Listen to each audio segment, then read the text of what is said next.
네, 안녕하십니까. 예, 국가직 7급 추가 채용 시험 보시느라고 고생 많으셨습니다. 시험 문제는 평상시에 국가직 7급 문제보다는 상당히 평이하게 출제가 됐죠. 그래서 여러분들이 문제를 잘 푸셨을 것이라고 판단이 됩니다. 우리가 한 문제씩 정리를 좀 해보면 1번 문제 지방교부세에 대한 설명으로 옳지 않은 것은, 일단 이 지방교부세는 목적이 이렇습니다. 바로 의의는 바로 지방정부 간의 재정력 격차를 시정하기 위한 목적으로 중앙정부가 지원하는 자금이죠. 지방정부 간 재정 격차의 시정을 목적으로 하고 있습니다. 시정을 목적으로 용도를 정하지 않고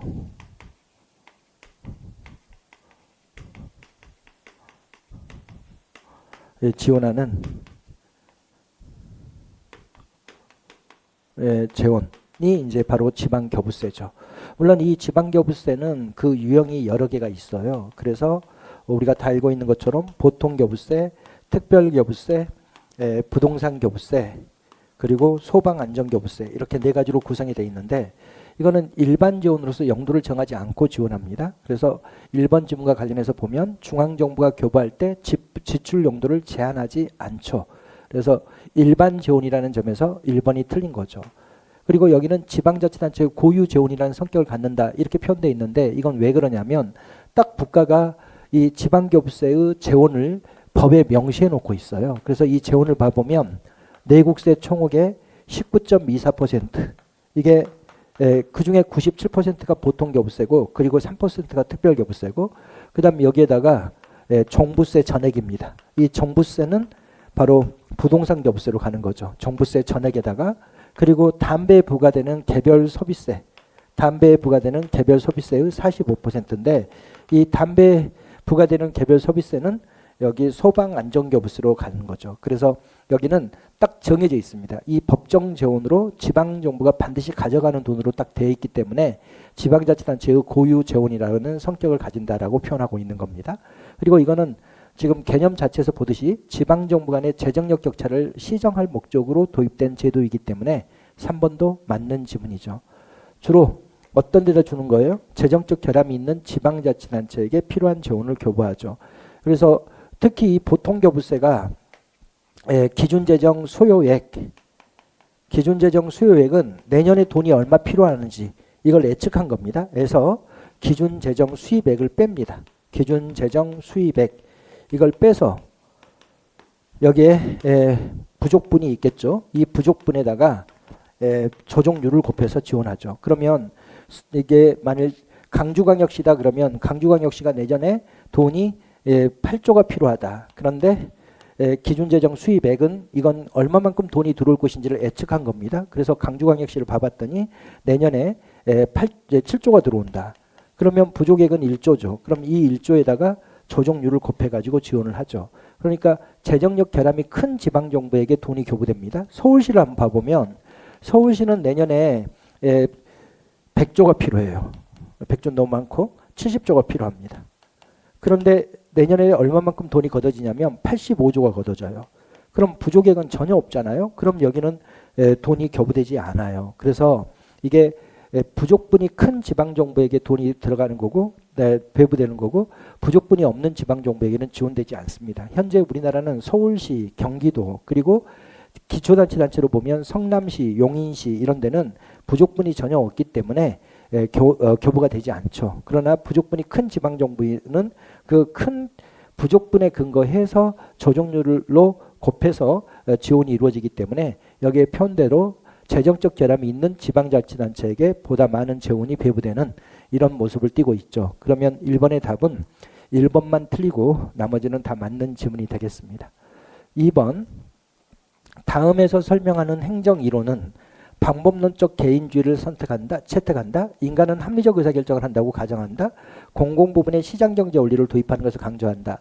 그럼 당연히 이것은 공공선택론이죠. 공공가치론은 이 신공공관리론이 수단성만을 지나치게 강조해서 공적 가치를 고려하지 못했다고 비판하고 등장하는 거고, 여기에서는 뭐 방법론적 개체주의, 그다음에 합리적 결정 이런 것들에 대한 논의가 나오지 않죠. 신공공 서비스로는 바로 공공 부분의 시장 경제 원리를 도입하고자 하는 신공공관리론을 비판하고 등장한 이론이 신공공 서비스론이죠. 그다음 유거버넌스는 국가시장 심사의 협력을 강조하는 것이기 때문에 당연히 여기서 답은 뭐 3번이죠. 아주 쉽게 답을 고를 수 있는 문제가 2번 문제입니다. 3번 공무원 보수 결정 기준에 대한 설명으로 옳은 것은, 공무원 보수는요, 이거는 최근에 와서 시험 문제를 많이 내고 있기 때문에 여러분들이 잘 정리를 해 두셔야 되겠습니다. 공무원 보수는 생활급도 있고, 그리고 연공급도 있고, 그리고 직능급이 있고, 직무급이 있고, 그리고 업적급. 업적급이 바로 성과급입니다. 예, 업적급, 성과급이 있고 이렇게 나눠집니다. 생활급은 당연히 생계비를 기준으로 보수를 지급하는 거예요. 생계비. 그 다음에 연공급은 우리나라의 호봉제를 이야기합니다. 여기는 근무 연수를 기준으로 보수를 지급해요.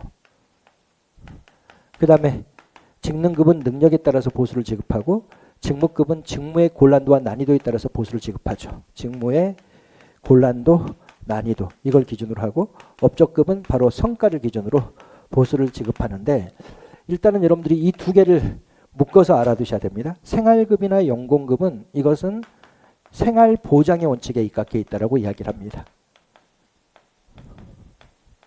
그리고 이 생활보장의 원칙에 입각한 이 두 개는 우리가 이렇게도 표현해요. 속인적 성격에 입각해 있다. 바로 사람의 근거해 가지고 보수를 지급하는 거예요. 그 다음에 직능급, 직무급, 업적급 이것은 노동 대가의 원칙에 입각해 있다라고 이야기해요. 노동 대가. 그래서 능력이 뛰어난 사람들이 노동에 대한 가치가 높기 때문에 그들에게 보다 많은 보수를 주고, 또 직무의 곤란도와 난이도가 높은 업무를 수행한 사람에게 보다 많은 보수를 주고, 또 실제 업무를 수행하고 나서 그 성과를 평가해서 보수를 지급하는 이런 것은 다 노동 대가의 원칙에 입각해 있고, 이 노동 대가의 원칙에 입각해 있는 것을 우리가 뭐라 그러냐면 속직적 성격이라고 해요. 바로 직무에 근거해 가지고 보수를 지급하는 것이다 해서 속직적 성격 이렇게 이야기를 합니다. 이걸 전제로 우리가 문제를 풀어보면 생활급은 노동 대가의 원칙을 적용한 것이다. 그럼 틀려요. 생활급하고 연공급은 생활보장의 원칙에 입각해 있는 거지 노동 대가의 원칙에 입각해 있는 것이 아닙니다. 직무급은 직무의 곤란도와 난이도에 따라서 보수를 지급하기 때문에 동일 직무, 동일 보수의 원칙에 충실한 보수 체제죠. 맞죠? 연공급은 능력 개발이나 생산성 향상을 위한 동기부여에 효과적이다. 그럼 틀리죠. 연공급은 근무 연수에 따라서 보수를 지급하는 것이기 때문에 능력이 발전돼 있지 않다 하더라도 근무 연수만 늘어나면 보수가 증가합니다. 이렇게 능력 개발에 초점을 두는 것은 직능급입니다. 직능급은 능력에 따라서 보수를 지급하기 때문에 공무원들이 능력 개발을 위한 동기 유발이 이루어지는 거죠. 내가 능력을 더 개선시키면 나에게 더 많은 보수가 지급되기 때문에 이 능력 개발은 직능급과 관련돼 있어요. 직능급. 그 다음에 생산성 향상, 이거는 주로 뭐와 관련돼 있냐면 이거는 성과급과 관련돼 있어요. 성과급 같은 경우는 바로 생산성이 바로 성과잖아요. 성과를 크게 보이는 사람일수록 보다 많은 보수를 지급하는 것이기 때문에 생산성 향상에 기여하는 보수는 성과급입니다. 그러면 3번은 틀린 거죠. 직능급을 적용한 예로는 물가상승률에 연동하여 보수를 조정하는 경우를 둘 수 있다. 이렇게 물가상승에 연동해서 보수를 조정한다는 것은 이건 뭐와 관련돼 있겠어요? 생활급과 관련돼 있죠. 생활급은 뭘 기준으로 하니까? 생계비를 기준으로 하니까. 당연히 물가가 상승하면 생계비가 올라가는 거잖아요. 그래서 이 생계비를 기준으로 보수를 지급하는 생활급에서 물가 상승률을 연동해서 보수를 결정해 나가는 겁니다. 그러면 이것도 틀린 거죠. 그러면 여기서 옳은 지문은 1번만 옳고 2번만 옳고 나머지는 다 틀린 지문이 되겠습니다. 최근에 와서 보수는 시험 문제 많이 나옵니다. 정확하게 여러분들이 이거부터 잘 알아두셔야 됩니다. 생활보장의 원칙에 입각한 보수체제와 노동 대가의 원칙에 입각한 보수체제를 구별해 놓고, 그리고 생활보장의 원칙에 입각한 보수체제를 속인적 성격이라 그러고 노동 대가의 원칙에 입각한 보수체제를 속직적이라고 이야기한다는 것도 여러분들이 알고 있어야 됩니다. 그리고 나머지는 여러분들 이해를 통해서 볼 수가 있어요. 능력 개발에 유리한 보수체제는 직능급이고 생산성 향상에 유리한 보수체제는 성과급이고 물가 상승률에 연동해서 보수체제가 결정되는 것은 바로 생계비를 기준으로 하는 생활급이고 이렇습니다. 그러면 답은 2번이 되겠습니다. 4번. 변혁적 리더십의 구성 요소에 대한 설명으로 옳지 않은 것은, 변혁적 리더십은 리더가 부하들의 의식 구조를 변화시켜 나가는 리더십을 이야기합니다. 부하들이 하위 욕구를 추구하지 않고 상위 욕구, 특히 뭐다? 인본주의, 평화 등의 고차원적인 가치를 추구하도록 변화를 추구하는 리더십을 우리가 변혁적 리더십이라고 이야기를 합니다. 변혁적 리더십은 네 가지의 구성 요소를 가지고 있는데 첫째 카리스마, 둘째 영감, 셋째 지적 자극, 네 번째 개별적 배려, 이렇게 네 가지로 구성되어 있는 것이 변혁적 리더십의 구성 요소죠. 1번을 보면 부하의 욕구에 관심을 가지고 지원한다. 이것은 변혁적 리더십의 구성 요소인 개별적 배려죠. 부하가 창의적인 사고를 할 수 있도록 자극한다. 이것은 변혁적 리더십의 구성 요소인 지적 자극입니다. 부하에게 조직의 비전을 제시하고 동기를 유발한다. 이거는요, 두 가지와 다 관련돼 있어요. 카리스마하고도 관련돼 있고, 그리고 영감하고도 관련돼 있습니다. 카리스마도 리더가 비전을 제시하고 이를 수행케 하는 능력을 우리가 카리스마라고 이야기하고, 영감도 바로 부하들에게 비전을 제시하고 이를 수행케 하는 것, 이를 따르도록 하는 것, 바로 비전에 따라서 행동하도록 하는 것이 바로 영감이기 때문에 카리스마와 영감은 잘 구별이 안 돼요. 그래서 변혁적 리더십을 세 가지로 설명하는 사람들도 많습니다. 변혁적 리더십을 우리가 행정학에서는 주로 카리스마, 영감, 지적 자극, 개별적 배려 이렇게 이야기를 하는데 경영학에서는 이걸 함께 묶어요. 카리스마를 영감하고 구별하지 않고 그냥 세 가지로 카리스마, 지적 자극, 개별적 배려 이렇게 이제 구성 요소를 파악하는 사람도 있죠. 그럼 이 문제는 이 변혁적 리더십을 이 세 가지로 보고 지금 이야기하고 있는 것이라고 볼 수 있습니다. 네 번째, 부하에게 조직의 목표와 목표 달성 시 보상이 무엇인지를 명확히 제시한다. 바로 리더가 부하에게 보상을 약속하고 복종을 이끌어낸다. 그러면 이것은 바로 거래적 리더십이죠. 그래서 4번만 틀리고 나머지는 다 맞는 지문입니다. 5번, 특별에게에 대한 설명으로 옳은 것은 특별에게는 특정 세입을 특정 세출로 연계할 필요가 있을 때 법률로 설치해서 일반회계와 별도로 회계 처리한 예산을 우리가 특별회계라고 이야기를 합니다. 1번, 예산 총계주의 원칙에 A에 해당한다. 예산 총계주의는 완전성의 원칙을 우리가 예산 총계주의라고 이야기를 합니다. 그런데 특별회계는 안전성의 원칙의 A는 아닙니다. 안전성의 원칙이라는 것은 모든 세입과 세출이 빠짐없이 예산장부에 기록되어 있어야 한다는 것을 완전성의 원칙이라고 하는데 특별회계도 모든 수익과 지출이 예산장부에 기록되어 있습니다. 바로 특별회계 장부에 다 기록되어 있는 거죠. 그래서 예산 총계주의 원칙의 A가 아니에요. 특별회계는 단일성의 원칙의 A죠. 일반회계와 별도로 21개의 장부를 별도로 두고 있기 때문에 예산 정부는 하나여야 한다는 단일성의 원칙의 A고, 또 특별회계는 특정 세입과 특정 세출을 연계해서는 아니 된다는 통일성의 원칙의 A이지 완전성의 원칙의 A는 아닙니다. 그럼 1번은 틀렸죠. 2번, 양곡관리 특별회계, 조달 특별회계 등이 있다. 이건 반드시 외워야 된다 그랬죠. 특별회계는 세 개로 나눠져요. 기업 특별회계가 있고 자금 특별회계가 있고 그리고 기타 특별회계가 있는데 현재 우리나라는 자금 특별회계는 없습니다. 기업 특별회계는 5개 있고 기타 특별회계는 16개가 있어서 총 21개의 특별회계가 있는데 기타 특별회계를 다 암기하고 이룰 수는 없습니다. 여러분들은 기업 특별회계를 알아야 되는데 여기가 바로 정부 부처형 공기업이 기업 특별회계의 적용 대상이죠. 그래서 우편, 우체국 예금, 조달, 양곡, 그 다음에 이제 하나가 바로 책임운영기관, 이렇게 5개로 구성되어 있는 게 기업 특별회계입니다. 그럼 여기 양국관리 특별회계, 그 다음에 조달 특별회계, 전부 다 기업 특별회계에 대한 거죠. 그러면 2번은 맞죠. 3번, 재정에 대한 외부 통제가 용이하나 재정 운영의 자율성을 침해한다는 단점이 있다. 선생님이 늘 강조했죠. 특별회계는 주로 사업적 성격을 가지고 있어요. 특별회계는 세입이 주로 사업소득이에요. 사업소득. 여기는 택배 팔아서 벌어들인 돈, 여기는 예적금 팔아서 벌어들인 돈, 여기는 국가가 도매상으로서 아주 싸게 민간에게 물건을 사고 그걸 정부 부처에게 팔아서 벌어들인 돈, 여기는 양곡의 수국과 관련돼서 벌어들인 돈인데 다 사업소득이죠. 그리고 이 책임운영기관 특별회계도 국립마산병원, 국립모포병원 이런 데가 책임운영기관인데 여기는 의료 서비스를 판매해서 벌어들이는 돈이기 때문에 대부분 세입은 사업소득입니다. 이거는 민간 기업들과 경쟁해야 돼요. 여기 택배라면 택배 회사들과 경쟁해야 되고 여기 의료기관은 민간의 의료기관과 경쟁해야 되고 이런 것이기 때문에 기본적으로 자율성이 대단히 높습니다. 특별회계는. 그래서 여러분들이 특별회계는 수익금 마련 지출제도라든지 목간 전용이라든지 이런 것들을 아주 신축적으로 운영할 수 있도록 자율성을 아주 크게 주는 회계제도예요. 일반 회계와는 좀 다르죠. 일반 회계는 일반 회계는 경직성이 강하다면 특별회계는 자율성이 강합니다. 그렇기 때문에 특별회계는 한번 설치되면 통제가 잘 안 돼요. 그래서 특별회계는 장점으로 보면 재정 운영 주체에게 자율성을 아주 강하게 보장하는 회계제도이지만 단점으로 보면 통제가 곤란하다는 단점을 가지고 있는 겁니다. 그러니까 이건 당연히 틀리죠. 그 다음 법령에 따라 국가가 지급해야 될 지출이 발생하거나 증가하는 경우에 설치할 수 있다. 이건 뭐에 대한 거예요? 추가 경정 예산에 대한 거죠. 추가 경정 예산은 언제 편성할 수 있도록 돼 있어요?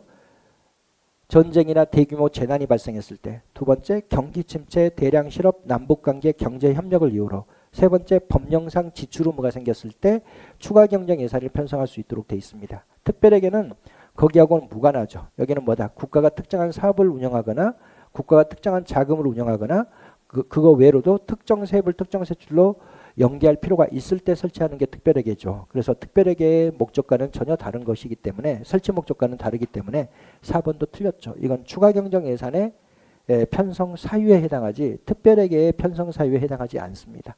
그럼 5번의 답은 2번만 맞고 나머지는 다 틀린 지문이죠.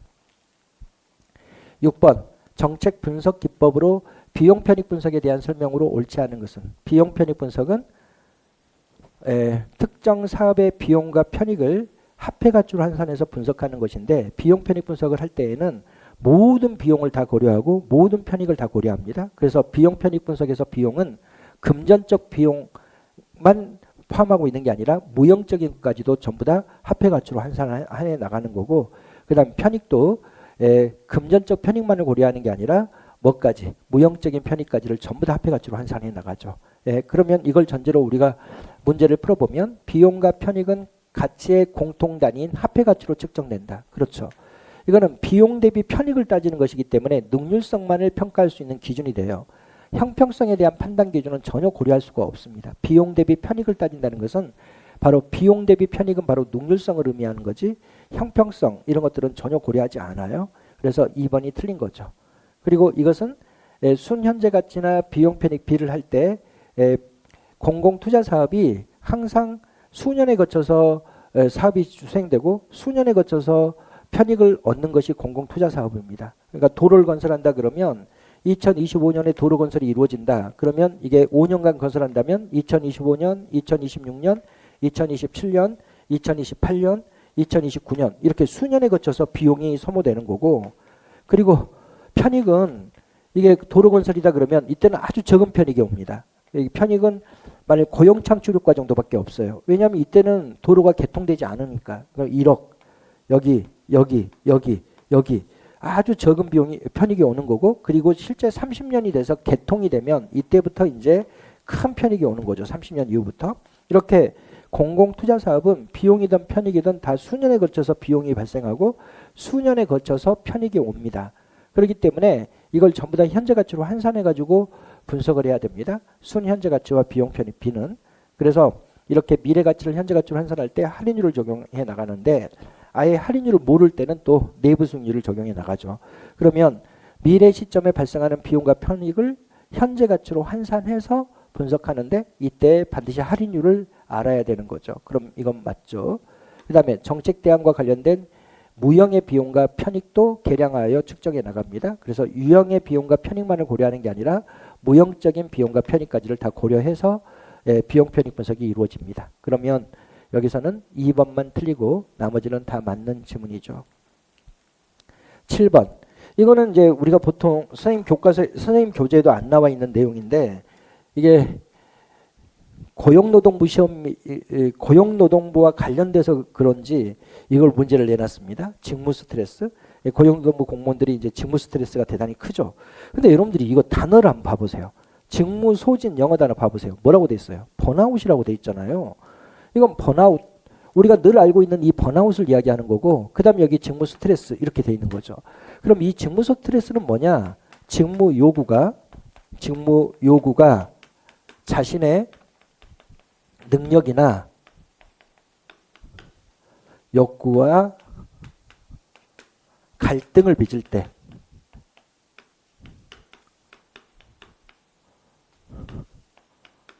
나타나는 정신적, 신체적 반응 이렇게 이야기합니다. 직무 요구가 자신의 능력이나 욕구와 갈등을 빚을 때 나타나는 정신적, 신체적 반응. 그러니까 나의 능력에 걸맞지 않는 직무 요구가 들어온다. 그러면 엄청난 스트레스를 느끼는 거죠. 또 나의 욕구와 전혀 관련이 없는 직무 요구가 들어온다. 이럴 때도 엄청난 스트레스를 느끼는 거잖아요. 그런데 이 직무 소진이라는 건 뭐냐? 이 직무 스트레스가 만성화된 거예요. 직무 스트레스의 만성화로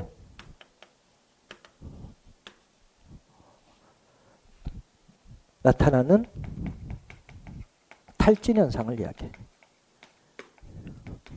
이걸 우리가 번아웃이라고 이야기하는 거죠. 그러니까 여러분들이 이런 거 영어 단어를 잘 보고 문제를 풀면 됩니다. 그럼 어떤 게 더 장기적이겠어요? 당연히 직무 소진이 장기적이지. 이런 건 영어 단어만 보고도 바로 답을 맞출 수 있어야 되는데 여러분들이 영어 단어를 잘 안 보려고 하니까 그래요. 직무 소진 그러면 이 단어 어려운데 이 어려운 단어는 항상 옆에 영어를 써주는 게 일반적입니다. 번아웃이라고 돼 있으니까 당연히 번아웃은 완전히 스트레스가 너무 과도하게 되면은 이제 그 다음에 번아웃이 이루어지는 거잖아요. 그래서 직무 스트레스로 인하여 번아웃이 발생하는데 바로 직무 스트레스가 지속화되고 장기화되면 그로 인해서 뭐가 이루어진다. 바로 번아웃이 이제 나타나는 겁니다. 그러면 직무 스트레스는 이직 의도를 증가시키는 요인이 된다. 그렇죠? 스트레스가 크면 이제 회사에 나오겠죠. 직무 스트레스는 역할 모호성 때문에 발생하기도 한다. 역할이라는 것은 기대되는 행위를 우리가 역할이라 그럽니다. 부모로서 역할 그러면 부모로서 기대되는 행위, 수험생으로서 역할 그러면 수험생으로서 기대되는 행위예요. 근데 내가 그 역할이 무엇인지 잘 모르겠다. 이럴 때 스트레스를 받아요. 내가 지금 여러분들이 지금 공직에 공무원이 돼가지고 업무를 수행하는데 나한테 무슨 일을 해달라고 하는지 지금 과장님이 나에게 요구하는 것이 무엇인지를 잘 모르겠다. 이럴 때 엄청난 스트레스를 느끼는 겁니다. 그래서 직무 스트레스의 원인 중에 가장 대표적인 게 역할 갈등하고 역할 모호성하고 이렇습니다. 이런 것들이 직무 스트레스의 원인이 돼요. 역할 갈등은 너무 상충되는 것을 기대해 나한테. 상충되는 것을 기대할 때 느끼는 갈등이 역할 갈등입니다. 지금 내가 계장인데 과장님이 나에게 요구하는 것과 부하 직원들이 나에게 요구하는 게 너무 충돌돼요. 이럴 때 이 사람이 느끼는 갈등을 역할 갈등이라고 이야기합니다. 항상 여러분들이 역할의 개념부터 알고 있어야 돼. 역할은 뭐다? 기대되는 행위. 부모로서의 역할, 그럼 부모로서의 기대되는 행위. 이런 뜻이에요. 기대되는 행위인데 바로 기대되는 행위가 서로 상충될 때를 우리는 역할 갈등이라 그래요. 보통 이렇게 부하 직원들이 나에게 기대하는 행위와 과장이 나에게 기대하는 행위가 서로 다를 때 이때 이제 뭘 느끼는 거야? 역할 갈등을 느끼는 거고 역할 모호성은 아예 내가 어떻게 해야 될지 모를 때예요. 나에게 기대하는 것이 무엇일지 모를 때 스트레스를 느끼는 겁니다. 만일 거부 갈등이 있는 집에서는 이 아버지가 역할 갈등을 느끼는 거예요. 바로 거부 갈등이 있다 그러면 부모가 나에게 기대하는 행위를 할 것이냐 와이프가 나에게 기대하는 행위를 할 것이냐와 관련해서 역할 갈등이 발생하는 거고 그리고 역할 모호성은 내가 어떤 행동을 해야 될지 잘 모를 때 역할 모호성이 나타나는데 이럴 때 직무 스트레스가 커지는 거죠. 직무 소진은 번아웃을 이야기하는 거고 직무 스트레스보다 단기적으로 발생하는 현상이 아니라 직무 스트레스가 지속돼서 장기화될 때 나타나는 게 직무 소진이고 직무 소진은 당연히 장기화됩니다. 장기적으로 발생하는 현상입니다. 직무 소진은 구성원들이 직무로부터 느끼는 피로감과 탈진을 의미한다. 그렇죠. 직무 스트레스가 만성화돼서 나타나는 탈진 현상을 우리가 번아웃이라고 이야기를 하기 때문에 4번은 맞죠. 그럼 답은 3번이죠. 8번. 지방자치의 계층에 대한 설명으로 옳은 것만을 모두 고르면 이게 이론적인 논의하고 우리나라의 지방자치의 계층 구조가 같이 시험 문제에 나와 있는데 일단은 단층제를 한번 봐보겠습니다. 선생님이 이것도 여러 번 이야기했는데 이 단층제를 이해할 때는 우리나라 것을 가지고 단층제를 이해하면 안 돼요. 우리나라는 세종특별자치도하고 자치시하고 제주특별자치도가 지금 단층제로 운영이 되는데 그건 이론상의 단층제가 아닙니다. 이론상의 단층제는 이거예요. 중앙정부 있고요. 기초정부만 있는 것을 이야기해요. 기초정부만. 우리는 광역정부를 두고 단층제라 그러잖아요. 우리는 중앙정부 있고 제주특별자치도 해가지고 광역자치단체를 주고 이걸 단층제라고 이야기를 하는데 원래의 이론상의 단층제는 중앙정부 있고 기초. 왜? 기초가 본래적 자치계층이니까. 본래적 자치계층이 바로 기초단체단체니까 바로 기초만 가지고 있을 때를 우리가 단층제라고 이야기를 하는 겁니다. 그럼 이렇게 단층제를 하게 되면 어떠냐? 첫째가 바로 이중행정이 방지돼요. 기초도 있고 강력도 있게 되면 이중행정이 이루어지는데 이중행정이 방지돼서 뭐가 이루어진다? 능률성이 개선돼요. 그리고 자치단체가 딱 하나밖에 없으니까 자치사무에 대한 모든 책임은 누가 져야 되는 거예요? 기초정부가 져야 되죠. 바로 책임 소재가 명확하죠. 이게 이제 명확할 수밖에 없습니다. 책임 소재가 명확하다. 그래서 능률성이 뛰어나고 그 다음에 책임성이 뛰어난 게 바로 단층제의 장점이죠. 그 다음 세 번째로 봐보면 이거는 각 자치단체의 개별성 또는 특수성을 존중하기가 용이해요. 왜냐하면 광역자치단체가 없기 때문에 동작구는 동작구 나름대로의 지방자치행정을 수행하는 거고 서초구는 서초구 나름대로의 자치행정을 수행하고 각각의 기초자치단체별로 그 지역 주민의 의사에 따라서 자치행정이 이루어지기 때문에 각 자치단체별 개별성이나 특수성을 존중하기가 대단히 용이한 것이 바로 단층제입니다. 그럼 중충제는 어떠냐? 중충제는 지금 현재 우리나라가 하고 있는 대부분의 지방자치단체가 중충제로 이루어져 있잖아요. 중앙정부 있고 광역자치단체 있고 그리고 그 밑에 기초단체단체를 두는 거예요. 그러면 이런 데는 어떤 장점이 있냐면 여기도 능률성이 나타나요. 근데 이것의 능률성하고 이것의 능률성은 농도가 다릅니다. 여기는 주로 어떤 능률성이 나타난다. 바로 분업화에 따른 능률성이 있다. 분업화. 강역과 기초 간의 분업화를 통한 능률성 개선이 이루어져요. 저기는 이중행정 방지를 통한 능률성이라면 여기는 분업화를 통한 능률성이 확보되는 거고 그 다음 두 번째로 보면 여기는요 바로 협력과 조정이 용이합니다. 협력과 조정이 용이하다. 이것도 중요하죠. 이 기초단체단체 간의 갈등을 빚으면 여기서 조정해요. 여기서 조정이 잘 안 되면 또 여기서 조정해요. 이중의 조정 기제를 두고 있는 거예요. 여기는 그렇지 않습니다. 여기와 여기가 갈등을 빚으면 조정할 수 있는 것이 딱 하나밖에 없잖아요. 근데 여기는 여기와 여기가 갈등을 빚으면 여기서 조정하고 여기서 조정이 안 되면 그 상위 중앙정부에서 조정하고 이렇게 이중의 조정 기제를 두고 있다는 점에서 조정과 협력을 확보하기가 대단히 용이합니다. 그 다음 세 번째로 보면 여기가 국가의 감독 기능을 유지하기 용이해요. 국가의 감독 기능. 이걸 유지하기가 용이합니다. 이건 뭐의 문제라 그랬어요? 이건 통설 범위의 문제예요. 통설 범위.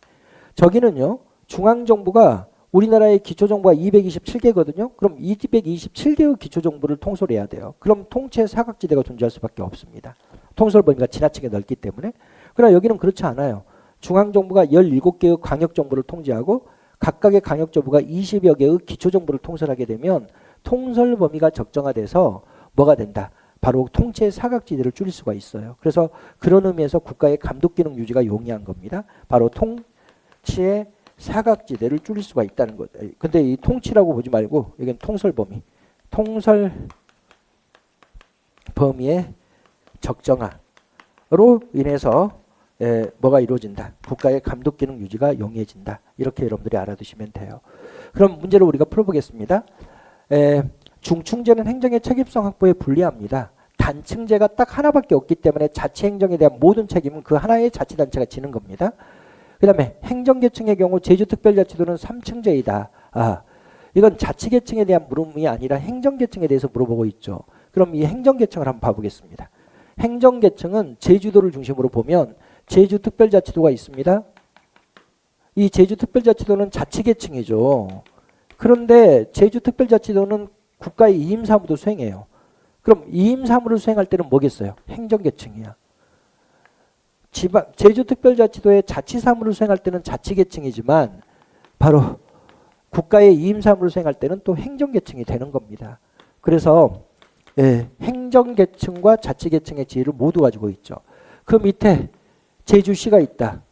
제주시가 있으면 제주시는 자치계층은 아닙니다. 제주도는 딱 제주특별자치도만 자치단체로서 지위를 가지고 있으니까 그럼 제주특별자치도 내의 제주시는 바로 행정계층인 거죠.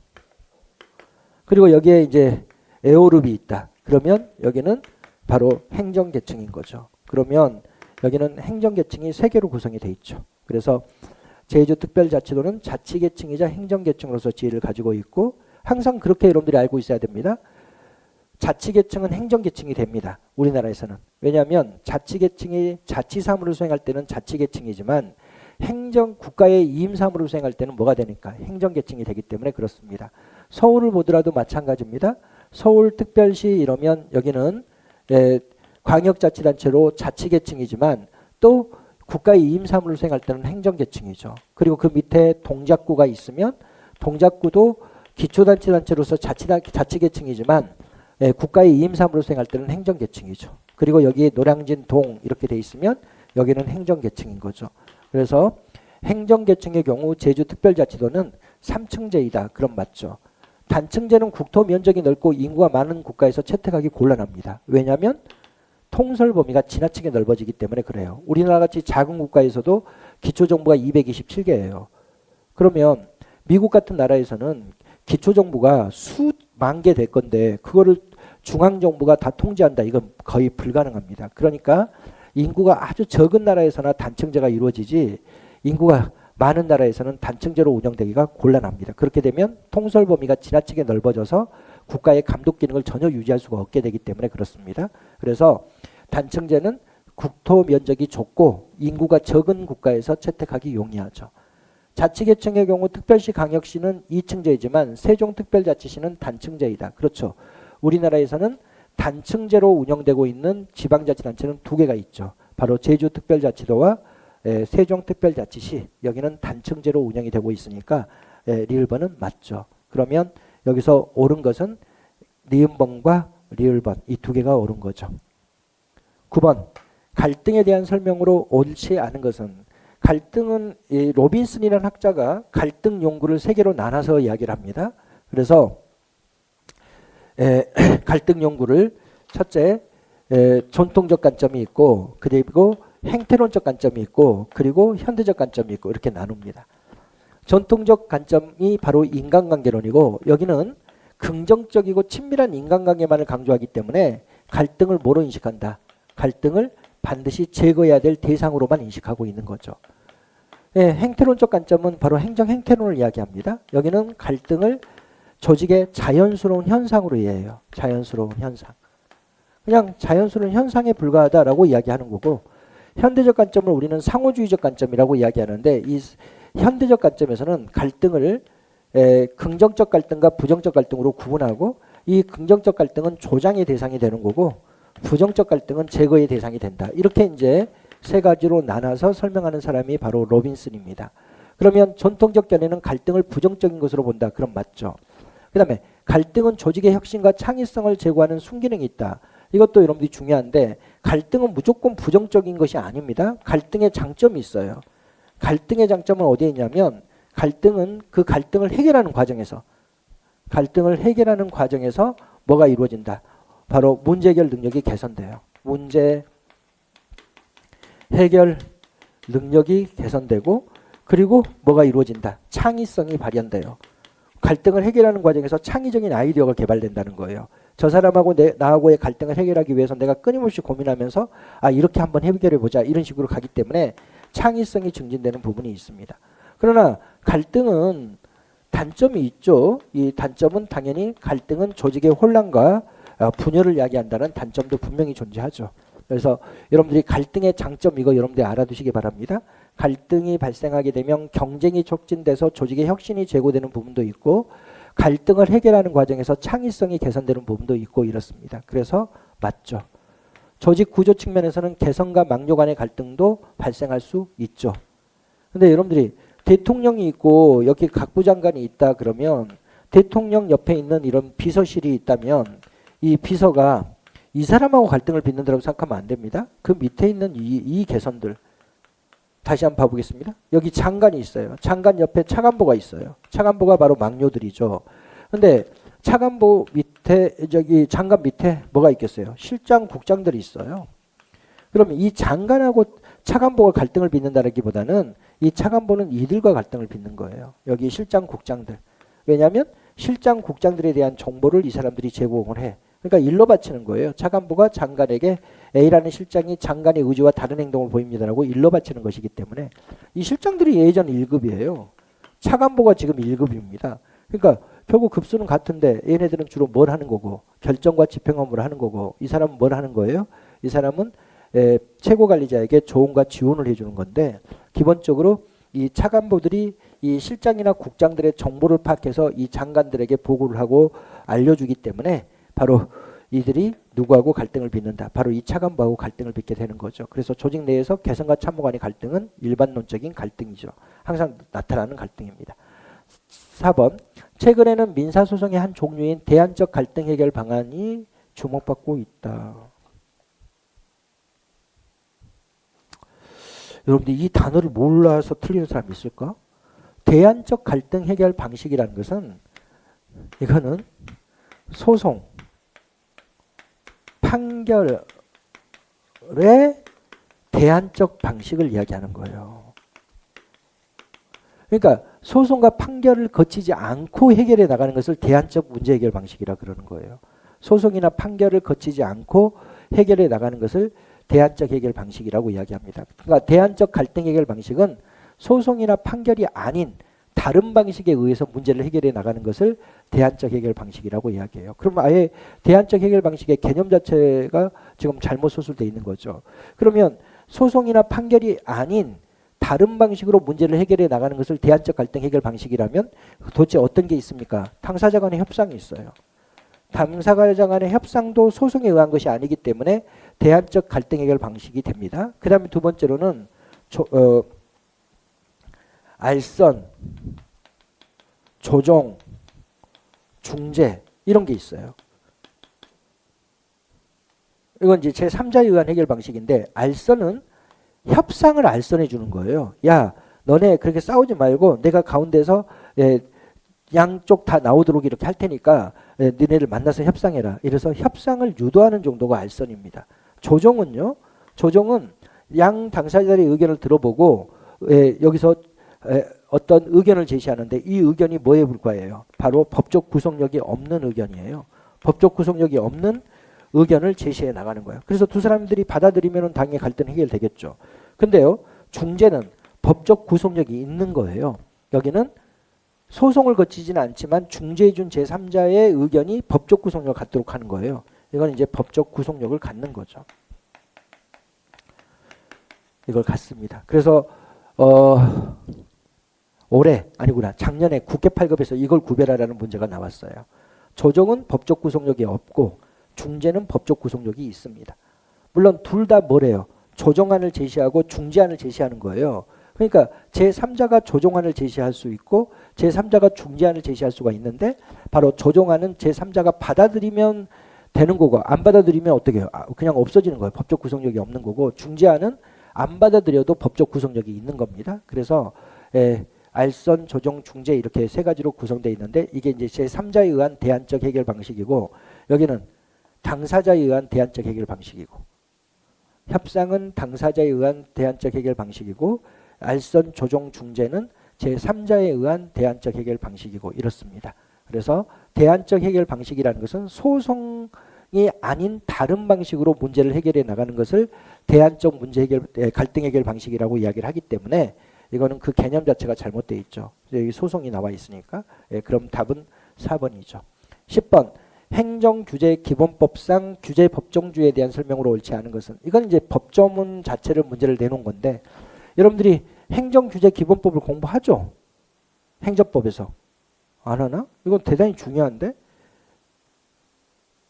왜 중요하냐면 이 법조문이 왜 중요하냐면 행정법상으로 중요하냐면 행정법에서 규제법정주의라고 이야기하면서 거기에 약간 반하는 법 규정이 법에 써져 있어요. 그래서 이거는 반드시 여러분들이 인지하고 있어야 되는데 7급 정도 준비하면 당연히 행정규제기본법은 왜 가장 중요한 부분은 여러분들이 파악하고 있어야 됩니다. 그러면 이 법조문을 봐보면 이 법이 그대로 이렇게 써져 있어요. 행정규제기본법으로 들어가면 규제는 법률에 근거해야 한다. 그래서 규제법정주의가 법에 명시되어 있습니다. 그리고 규제 내용은 쉬운 영어로 구체적이고 명확하게 규정돼야 한다. 왜? 규제를 받는 쪽이 국민이기 때문에 국민이 이해할 수 있도록 구체적이고 명확하게 규정돼야 한다고 규제 법정주의의 2항으로 이게 명시되어 있습니다. 그런데 규제라 하더라도 기술적 사항이나 경미한 사항은 고시 등으로 정할 수 있도록 규정돼 있어요. 그래서 이게 혹시 규제 법정주의에 반하는 조항이 아니냐를 가지고 학자들이 논쟁을 하는 거예요.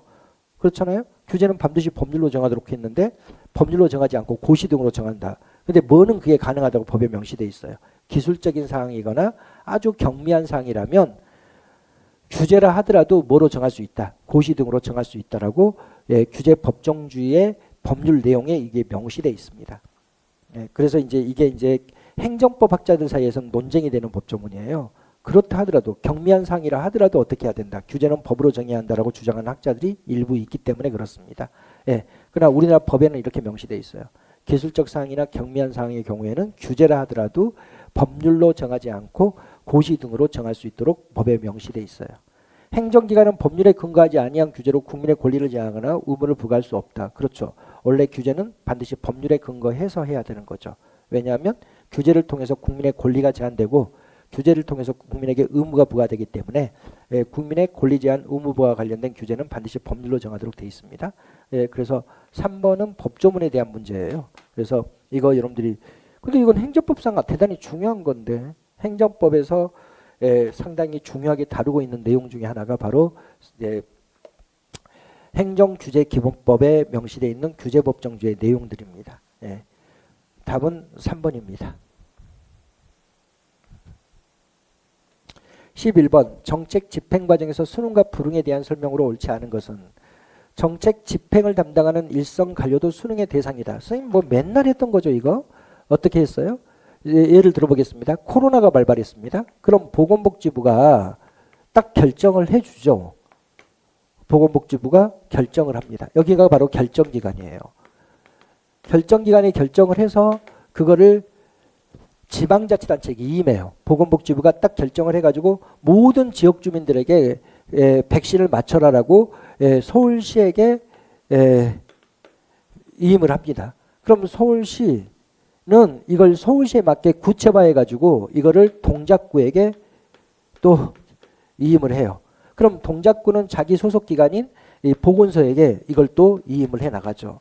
그러면 이 서울시, 동작구 이 두 개가 바로 뭐가 되는 거예요? 여기가 중간 매개 조직이라고 이야기해요.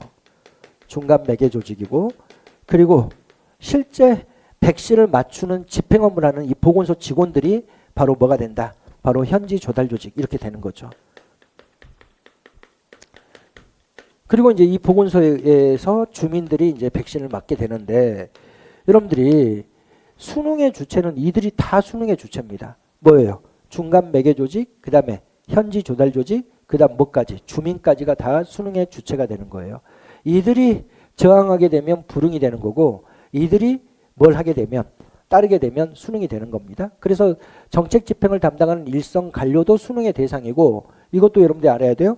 중간 매개 조직도 수능의 대상이고 현지 조달 조직도 수능의 대상이고 주민들도 수능의 대상이고 그리고 이걸 현지 조달 조직에서 실제 집행하는 관료들도 수능의 대상입니다. 정책 대상 집단의 경제적 부담은 불응을 초래하기 쉽다. 그렇죠.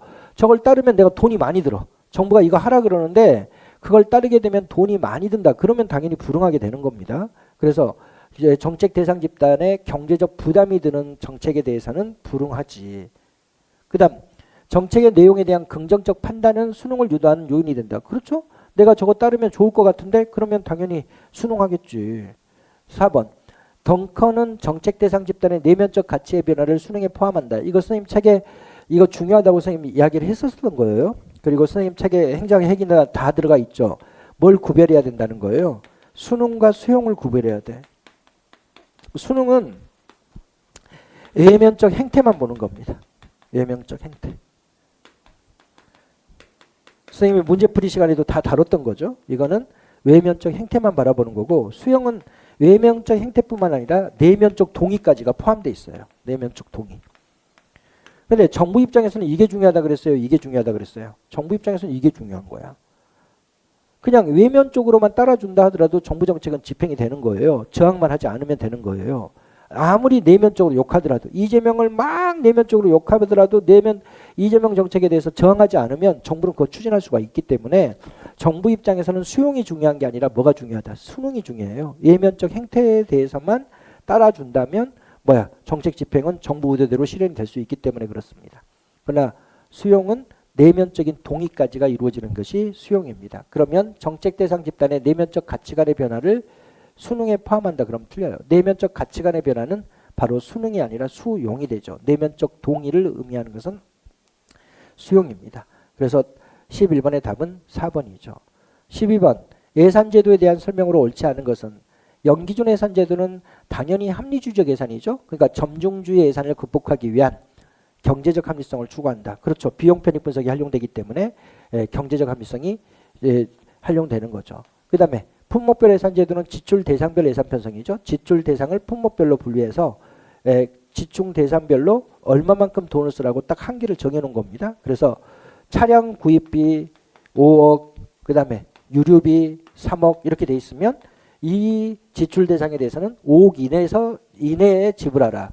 유류비에 대해서는 3억 이내로 지불하라. 이런 것이기 때문에 바로 지출 대상과 한계를 규정하고 있는 예산제도가 품목별 예산제도죠. 성과주의 예산제도는 투입 요소 중심이 아니라 성과를 중심으로 예산을 운영한다. 그러니까 성과주의 예산이겠죠. 어떻게 하죠? 거리 청소 사업이다 이러면 성과주의 예산은 여기에 단위용가를 기록합니다. 단위용가. 그래서 일단은 측정 단위를 선정하죠. 측정 단위 1kg당 원가 5만 원 이렇게. 그리고 업무량을 보죠. 이 업무량을 볼 때 전년도 성과를 봐요. 전년도 실적 이게 전년도 성과입니다. 전년도 성과. 전년도에 1000kg 청소했다. 그럼 전년도에 5천만 원 들어간 거죠. 그 다음에 여기에 변동률을 곱하죠. 변동률 해서 내년에 20% 증가할 것이다. 이렇게 해서 내년에는 1200kg를 청소할 것이고 1200kg인데 1kg당 5만 원이니까 6천만 원 이렇게 이제 편성이 되는 거죠. 여기 전년도 성과가 바로 전년도 실적이 바로 성과입니다. 그래서 이 성과를 중심으로 전년도 성과에다 변동률을 곱해서 예산이 편성되는 거죠. 그러면 성과를 중심으로 예산을 운영한다. 그럼 맞죠. 계획예산제도는 계획에 기반을 두고 있습니다.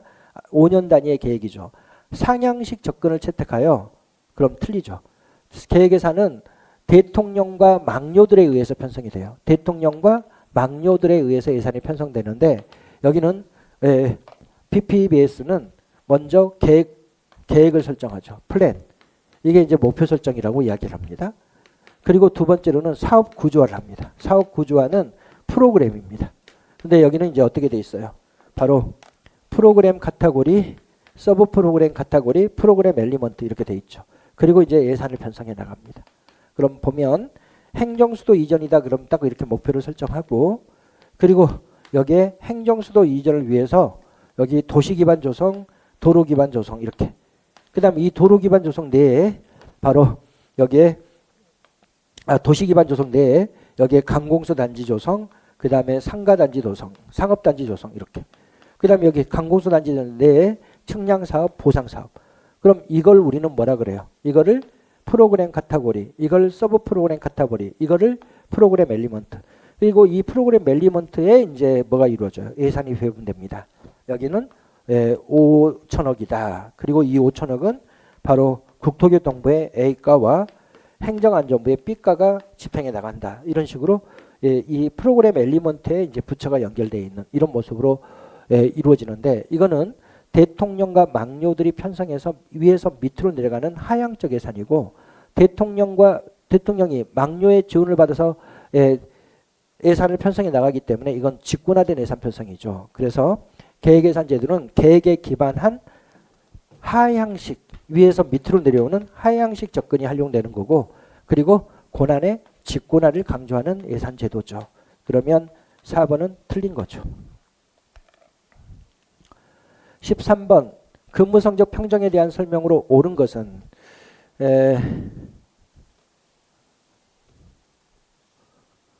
이것도 우리가 한번 정리를 좀 해보겠습니다. 뭐 워낙 쉬운 문제지만 간단하게 정리를 해보면 근무 성적 평정이 있죠. 근데 이게 두 개로 나눠져요. 하나는 성과 계약 등 평가가 있습니다.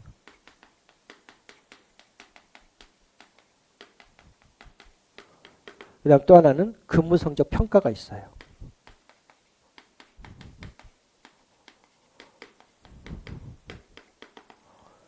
여기는 4급 이상 공무원들에게 적용이 되는 거고요.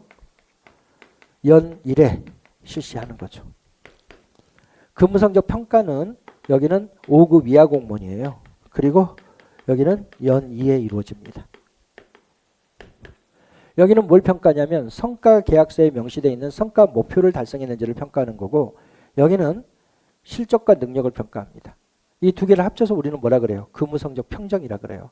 이 단어가 진짜 여러분 좀 짜증나죠? 근무성적 평정, 그럼 이 두 개를 포함하는 거고, 그리고 6급 이하, 5급 이하 공무원들에게 평가하는 것은 근무성적 평가, 이렇게 이제 법에 명시되어 있어요. 그래서 이 단어를 가지고 틀리게끔 내지는 않지만 여러분들이 그래도 이렇게 단어가 약간 이 단어가 다르죠? 이 다르다는 것은 좀 알고 있어야 됩니다. 예. 그럼 문제를 우리가 풀어보면 4급 이상 일반직 공무원은 근무성적 평가의 적용 대상이 아니라 성과 계약 등 평가의 적용 대상이죠. 성과 계약 등 평가는 매년 1회 실시되며 평가 결과는 승진, 보수, 성과급에 다 반영됩니다. 그래서 성과급 등급 결정에 활용된다. 그렇습니다. 성과급은 등급이 4등급으로 돼 있어요. S등급, A등급, B등급, C등급 이렇게 나눠지고, C등급은 돈 안 주고 S등급이 가장 많은 돈을 받는 거고 이렇습니다. 채용 시험 성적과 임용 후의 근무 성적을 비교함으로써 공무원의 선발 도구의 타당성을 검증할 수 있죠. 타당성은 뭐죠? 시험이 측정하고자 하는 바를 정확하게 측정한 정도를 우리가 타당성이라고 이야기합니다. 그럼 시험이 측정하고자 하는 바가 바로 공무원의 직무수행 능력이니까 결국 시험의 타당성은 시험이 직무수행 능력을 정확하게 측정한 정도를 우리가 타당성이라고 이야기해요. 이 타당성의 가장 대표적인 타당성이 기준타당성이에요. 기준타당성은 시험 성적과 근무 성적을 비교하여 상관관계가 높을수록 우리는 기준타당성이 높다라고 이야기를 합니다. 그리고 아무 말 없이 타당성 그러면 기준타당성이라고 선생님 여러 번 이야기를 했습니다. 그러면 결국 이것은 신뢰성을 검증하기 위한 방법이 아니라 타당성을 검증하기 위한 방법이죠. 평정 오류 중 시간적 오류는 두 개로 나눠져요. 최초 효과가 있고 그리고 뭐가 있다? 근접 오류가 있고 이래요. 그럼 최초 효과는 근평 기간의 초기 업적만을 가다평가하는 오류죠. 근접 오류는 근평에 가까운 시기의 업적만을 가다평가하는 것을 근접 오류라고 이야기합니다. 예, 평정자가 일정한 규칙에 입각하여 특정 오류를 계속 범하는 것, 이건 우리가 규칙적 오류라고 이야기하는데 시간적 오류하고는 전혀 상관이 없죠. 시간적 오류는 이 둘 중에 하나가 나와야 돼요. 근무 기간 중 초기의 업적만을 가다평가하는 최초 효과, 그 다음에 근평에 가까운 시기의 업적만을 가다평가하는 근접 오류, 이 두 가지를 합쳐서 우리가 시간적 오류라고 이야기를 하기 때문에 4번 지문도 틀린 거죠. 그럼 13번의 답은 2번만 옳고 나머지는 다 틀린 지문이 됩니다. 14번 오클랜드 사례 연구를 통해 프레스만과 일다브스키가 지장한 정책 집행의 실패 요인으로 옳지 않은 것은, 프레스만과 일다브스키의 이론은 공동행위의 복잡성 이론이고 이 이론은 정책 집행 중 최초의 연구입니다. 그럼 이 사람은 오클랜드 사업을 연구해 봤더니 결국 어떻더라? 오클랜드 사업을 연구해 봤더니 첫째, 정책 집행 과정에서도 끊임없는 정책 결정이 이루어지더라 라는 걸 전제로 합니다. 그걸 전제로 해서 4가지의 실패 요인을 규명해 나가는데, 첫째, 바로 집행 과정의 다수의 참여자입니다. 집행 과정에서 수많은 결정이 이루어지는데 그 결정이 이루어질 때마다 다수가 합의를 구해야 되는데 이게 합의를 구하기 어려워서 집행 실패가 이루어진다. 그 다음 두 번째로 부적절한 집행기간, 세 번째로 집행관료의 빈번한 교체, 네 번째로 수단을 잘못 선택했다는 거예요. 결정할 때 수단을 잘못 선택하면 집행관료들이 그걸 제대로 집행하지 않습니다. 이렇게 수단을 잘못 선택하는 것을 우리가 타당한 인가 모형의 결여라고 이야기를 합니다. 일단 문제를 우리가 풀어보겠습니다. 집행기간과 정책 수단의 부적절한 선정에 문제가 있었다. 그렇죠. 부적절한 집행기간. 그리고 수단을 잘못 선택하는 것을 우리는 뭐라 그래요? 이거를 타당한 인가 모형의 결여라고 이야기해요. 타당한 인가 모형의 결여. 이걸 우리가 이제 예를 들어보겠습니다. 예를 들어보는 게 아니라 설명을 하면 선생님이 너무 여러 번 설명을 해서 선생님 수업을 들었던 분들이야 뭐 이게 너무너무 당연한 이야기 표현인데 이런 겁니다. 여러분들이 영어 능력을 향상시키기 위해서 원어민 용의사를 채용했어요. 그럼 나중에 평가할 때는 이 원어민 용의사가 영어 능력을 달성했는지를 평가합니다. 그럼 이 정책 수단이 바로 뭐예요? 원인 변수. 그 다음에 이 정책 목표가 뭐예요? 결과 변수. 그래서 이 원인 변수가 이 결과 변수를 가져오면 우리는 뭐라 그래요? 인과관계가 있다 이렇게 이야기해요. 그러니까 수단이 목표를 달성하면 우리는 인과관계가 있다라고 이야기해요. 그럼 이 목표를 달성하기 위해서 최적의 수단이 선택돼 있을 때 우리는 뭐라고 표현하냐면 타당한 인과 모형이 설정돼 있다라고 이야기하는 거예요. 수단이 목표를 달성했을 때 우리가 인과관계가 있다라고 표현하는 거고, 그 목표를 달성하기 위한 최적의 수단이 선택돼 있을 때 우리는 인과 모형, 타당한 인과 모형이 설정돼 있다라고 이야기하는데, 수단이 잘못 선택돼 있으면 우리는 뭐라고 표현하는 거예요? 타당한 인과 모형이 결여돼 있다, 이렇게 표현하는 겁니다. 그래서 기본적으로 이것은 집행기간을 잘못 선택했고 수단도 잘못 선택했기 때문에 집행이 실패했다라고 봅니다. 맞죠? 그 다음에 많은 기관과 사람이 참여하여 이해관계의 복잡성이 증가했다. 바로 다수의 참여자죠. 주요 지위에는 이들의 교체로 집행에 대한 지지와 협조가 약해졌다. 부족 여기는 뭐다? 집행기간에 집행 관료의 빈번한 교체를 이야기하죠. 그래서 이 사람이 네 가지를 이야기하는데, 첫째 부족 집행 과정에서의 다수의 참여자, 그 다음에 부적절한 집행기간, 그 다음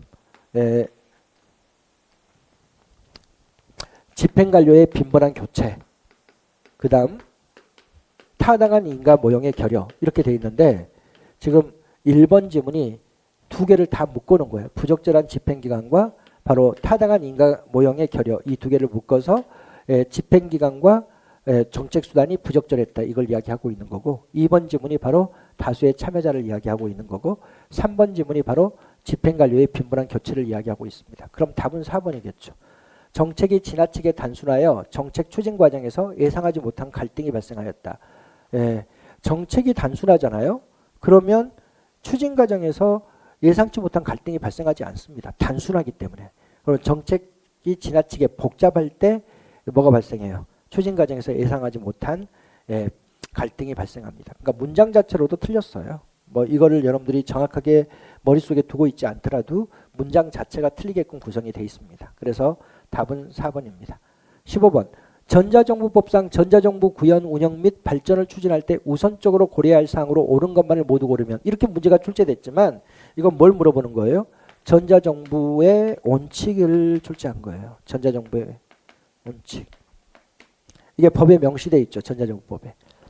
행정운영의 가해성의 원칙, 이런 건 없어요. 이거 뭐죠? 행정운영의 신뢰성과 안정성의 원칙입니다.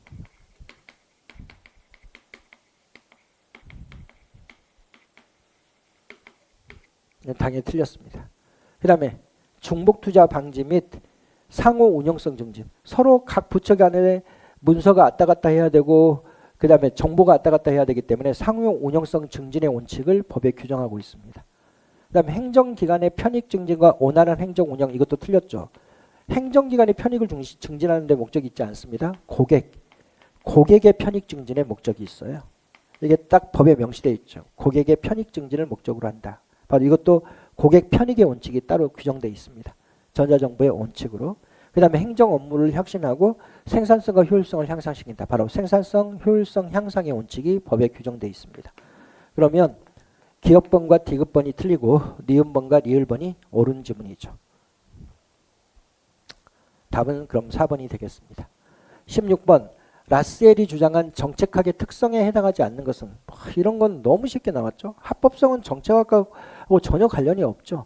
라셀은 자신이 정책학을 1951년에 정책지향이라는 책을 써서 정책학을 만들어낸 학자인데, 이 사람은 정책학은 뭐다? 시대적 맥락에 따라서 달라지는 정책을 연구한다는 거예요.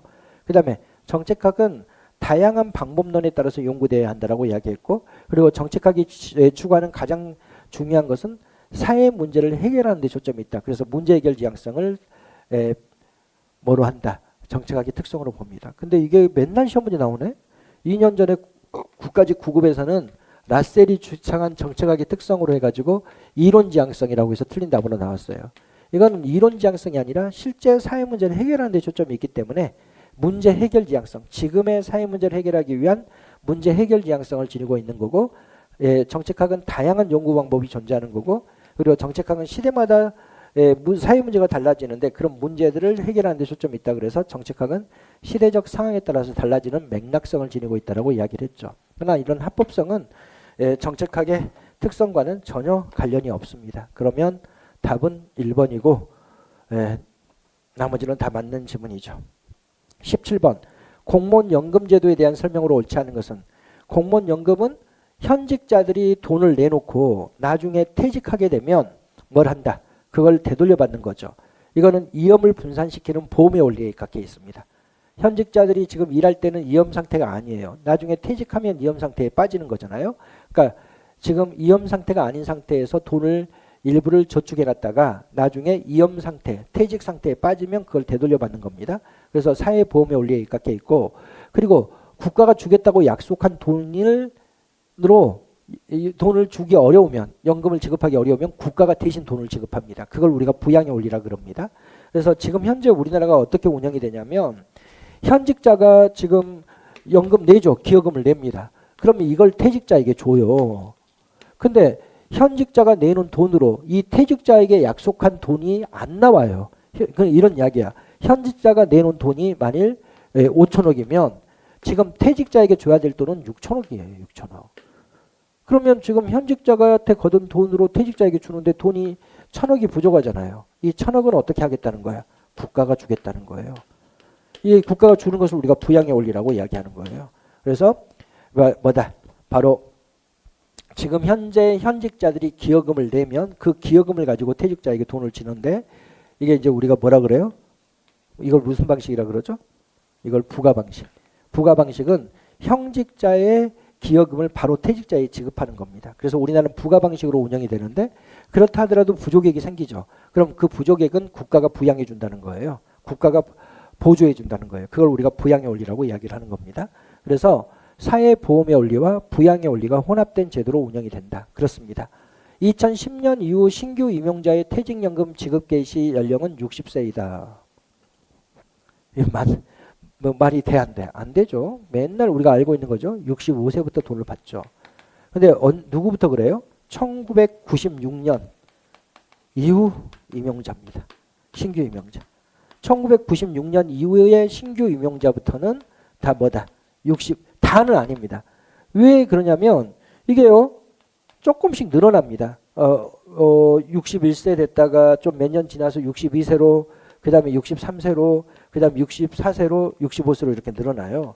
그래서 딱 2010년이 되면 2010년 이후에 임용자들이 퇴직할 때가 되면 딱 이제 65세가 돼요. 그래서 96년 이후에 신규 임용자부터 뭐다? 퇴직연금 지급 개시 연령이 조금씩 늘어나서 2010년이 되면 65세로 딱 맞춰집니다. 그래서 이렇게 이제 돼 있습니다. 그래서 2번은 틀렸죠. 공무원 연금제도의 운영에 관한 사항은 인사혁신처장이 관할합니다.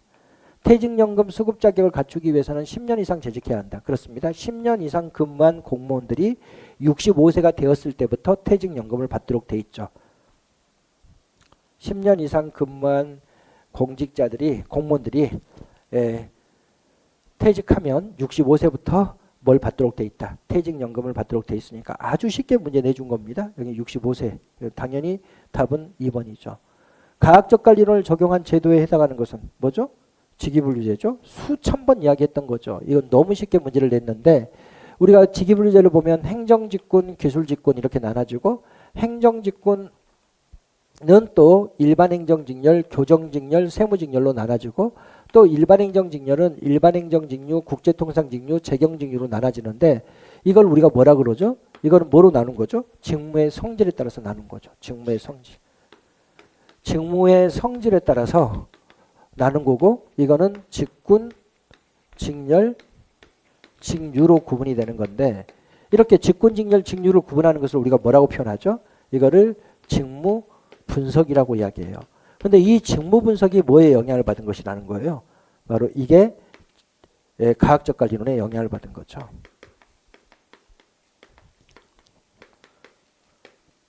그 다음에 이제 이렇게 미국은 1급이 제일 낮은 겁니다. 미국은. 우리나라는 1급이 제일 높지만 GS 1등급, GS 2등급, GS 3등급, GS 18등급까지 미국의 직위분류제는 그렇게 나눠져 있었는데 이게 이제 바로 직무의 곤란도, 난이도, 중요도 여기에 따른 거죠. 여기에 따라서 뭐가 결정된다? 등급과 직급이 결정돼요.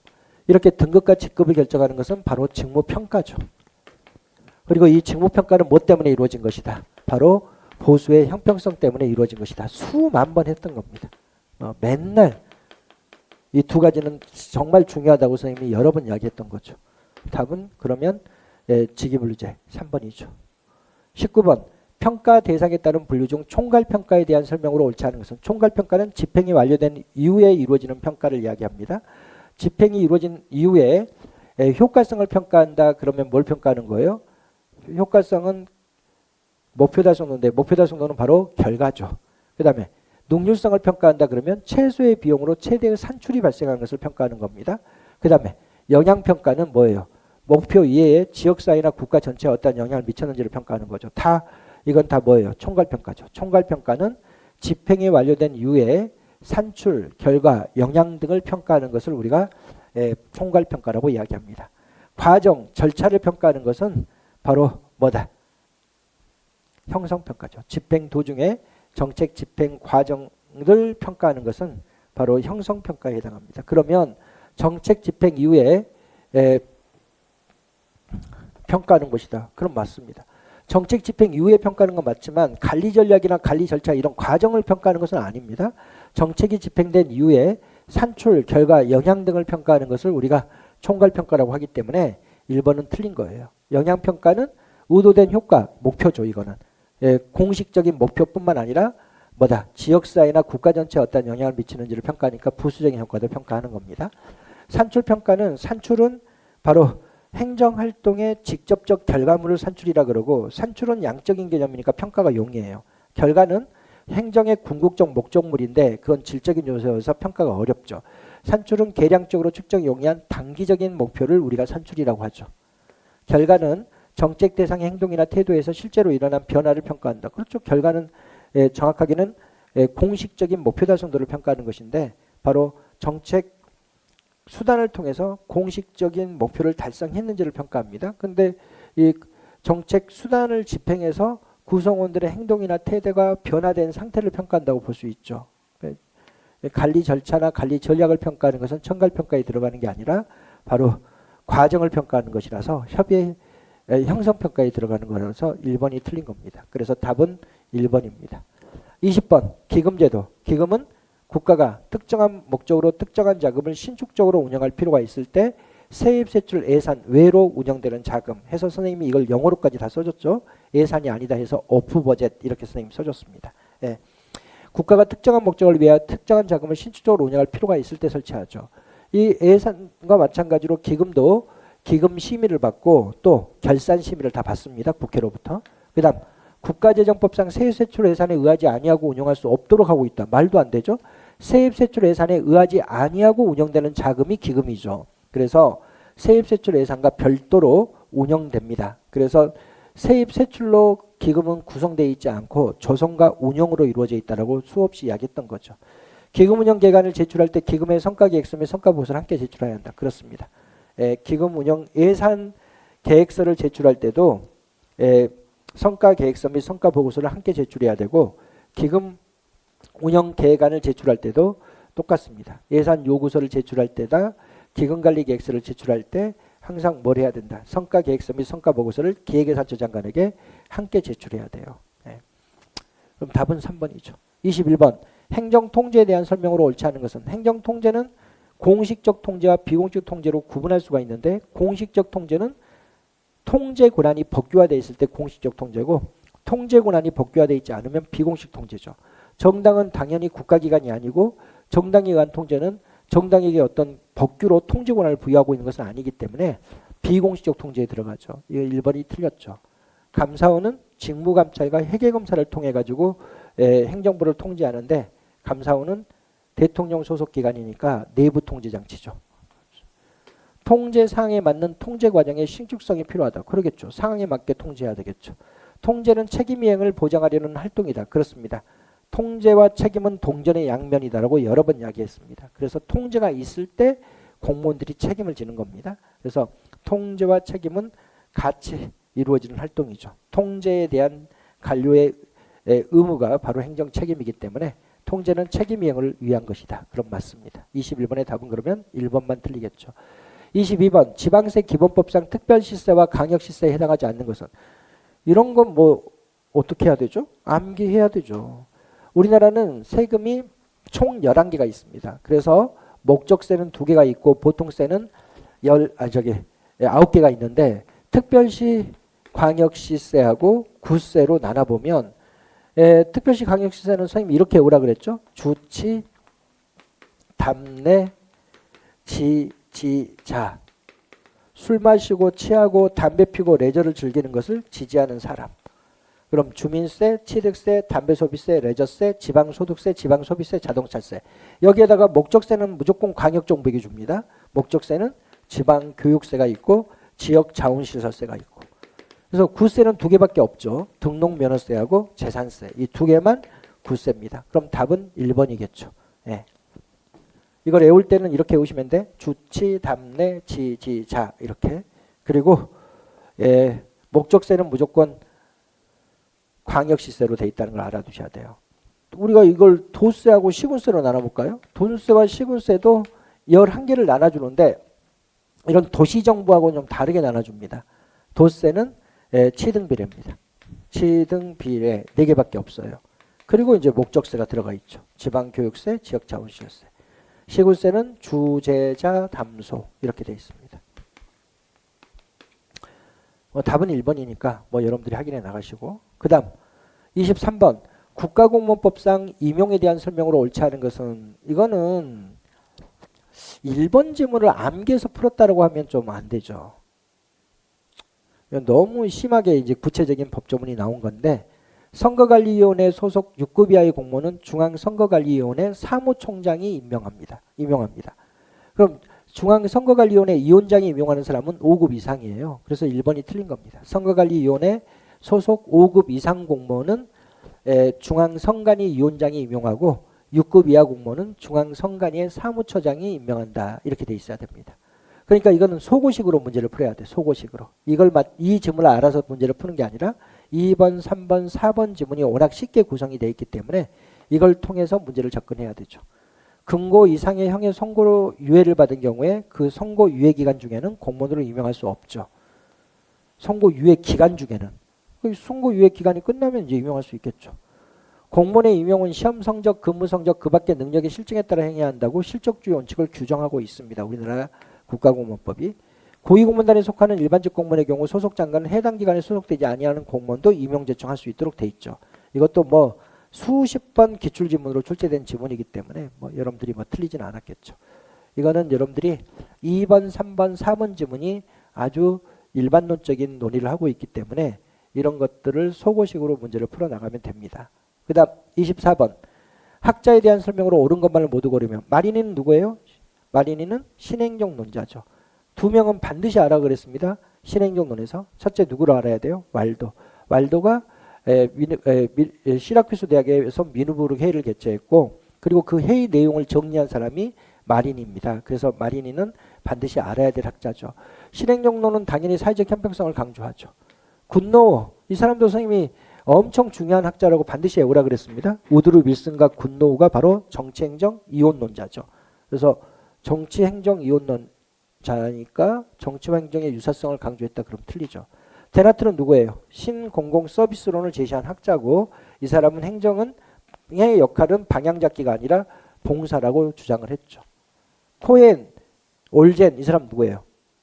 쓰레기통 모형이죠. 코엔, 올젠, 마치 이 사람들이 쓰레기통 모형을 제시했고 이 사람은 조직화된 무정부 상태에서의 비합리적 의사결정을 설명합니다. 그러니까 최선의 합리성을 추구했다가 아니라 비합리적 의사결정을 설명해 나가요. 조직화된 무정부 상태에서 의사결정은 이렇게 비합리적으로 이루어진다는 것을 설명했을 뿐이지 이 사람이 최선의 합리성을 추구하거나 이런 건 없죠. 그럼 여기서는 기업법과 디귿법만 옳은 거고 나머지는 틀린 지문입니다. 25번 규제 관리제도에 대한 설명으로 옳지 않은 것은 규제 등록제는 정부가 관리 대상 규제를 규제개혁위원회에 등록하도록 하는 제도입니다. 한번 읽으시면 돼요. 규제 유예는 이게 일정 기간 동안 규제를 유예해 주는 거예요. 예전에 우리나라가 코로나가 발발했을 때 백신 개발을 위해서 백신 개발에 대한 의약품에 대해서는 일정 기간 규제를 유예해주고 막 이렇게 했습니다. 규제 유예제는 규제의 효력을 한시적으로 중지해 규제 적용을 유예하는 방법이다. 그렇죠. 규제 일몰제는 우리나라는 5년 일몰제를 하고 있다는 건 뭐 맨날 공부했던 거죠. 규제의 존속 기간을 정해 기존 규제의 타당성을 주기적으로 관리하는 방법이다. 그렇습니다. 5년 뭐 이 규제는 5년간 존속한다. 이 규제는 3년간 존속한다. 이런 존속 기한을 두고 있는 것을 규제 일몰제라 그럽니다. 규제 비용 관리제는 이게 이제 우리나라에서 주로 쓰는 단어인데 이게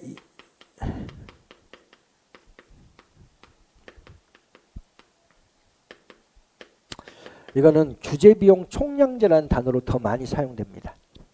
그럼 이건 뭐냐? 새로운 신설 규제를 만들어요. 신설 규제를 만들면 이 신설 규제가 가져오는 뭐만큼 비용만큼을 신설 규제로부터 발생하는 비용 이렇게 쓰겠습니다. 신설 규제로부터 발생하는 비용